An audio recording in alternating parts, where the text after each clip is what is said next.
এই বন্ধু, চল আমরা ফুটবল খেলি। না বন্ধু, আমি খেলবো না, আমার শরীর খারাপ, তোরা খেল। তুই যেহেতু খেলবি না, তাহলে লে আমাদের বোনার মারমেটরা। আচ্ছা দে।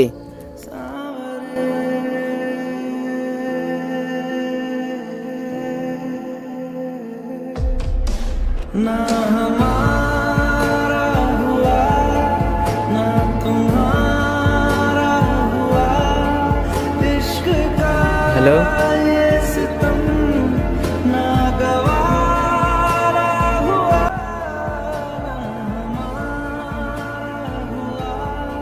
দেখছিস বন্ধু, ওর কাছে এগুলো রেখে গেলাম, আর ওইগুলো থুয়ে আর গার্লফ্রেন্ডের সঙ্গে কথা বলে।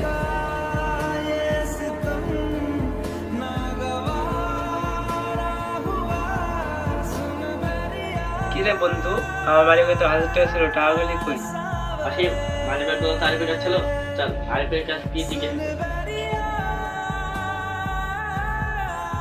কি রে আরিফ, অসীমের মানিব্যাগে যে টাকাগুলি ছিল, টাকাগুলি কই? কই, আমি তো দেখিনি, আমি তো মানিব্যাগগুলো ওখানে রেখে এসেছি। তোর মানিব্যাগ তোর কাছে ছিল, টাকাগুলো তো তুই লিয়েছিস। বিশ্বাস কর বন্ধু, টাকাগুলো আমি লিইনি। টাকাগুলো তুই লিয়েছিস, মিথ্যে কথা বলছিস কেন? আমার সাথে বেড়াবি না বন্ধু, আরিফ তো আমাদের উপর রাগ করে বাড়ি চলে গেছে। কাকা, আমার মতন চোর আমার সাথে না বেড়ালে চলবে।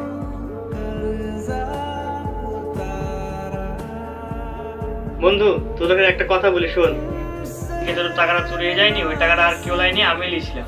টাকাটা খুবই দরকার ছিল, এলে তোদের টাকাটা ধর, আমার উপর কোনো রাগ করিস না, তাহলে ক্ষমা পাই। বন্ধু, সত্যি তো একটা বলে লাইনি, আমরা তো অনেক অপমান পেয়েছি, এবার কি হবে? চল বন্ধু, আমরা আরিফ দাঁড়ি গিয়ে আরিফের সঙ্গে ক্ষমা চেয়েছি।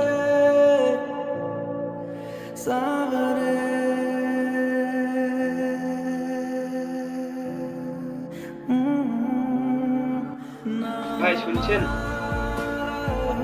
হ্যাঁ ভাই, কিছু বলছো? বলছি ভাই, এখানে আরিফের বাড়িটা কোথায়? তোমরা কারা? আমরা সবাই আরিফের বন্ধু। তোমরা সবাই ভালো আছো? আলহামদুলিল্লাহ, আমরা সবাই ভালো আছি। সবাই আরিফের চেয়ে ডাকেন, আরিফের সাথে কথা আছে। তোমরা জানো না? কেন, আরিফের কি হয়েছে?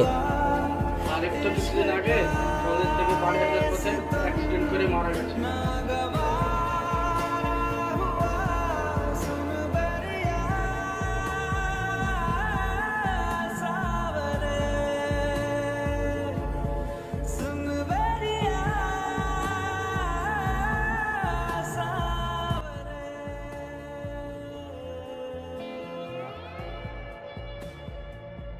আমাদের সবার লাইফেই এমন অঘটনা অনেক ঘটে যায়।